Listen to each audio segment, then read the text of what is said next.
Hi everyone, the Simple Dad here. In this video, I'll show you how to change the background blur after a photo has been taken on your Samsung S25 Ultra. So on your Samsung S25 Ultra, the portrait shot mode will allow you to adjust the level and the shape of the background blur even after the photo has been saved. So as an example here, I've taken a photo on the portrait mode through the camera app.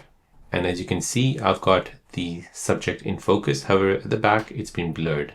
However, I want to go ahead and blur this more. So to do this, I'll go ahead and tap on the image, tap on edit, and then I'll go ahead and find this blur option here at the bottom left. Tap on this. And now here I can go ahead and select the area of the picture that you want in focus. So I want this in focus. And then I can go ahead and choose the blur level. So this is where there's no blur. Now if I go all the way to the right, this will blur the background out. I can even change the blur, so I can make the Simple Dad cup in focus and that blurred. So this gives you creative control over the final look, perfect for achieving cinematic portraits or correcting blur that feels too strong or too weak on your photos. So there you go guys, that is how to change the background blur after a photo has been taken in portrait mode on your Samsung S25 Ultra.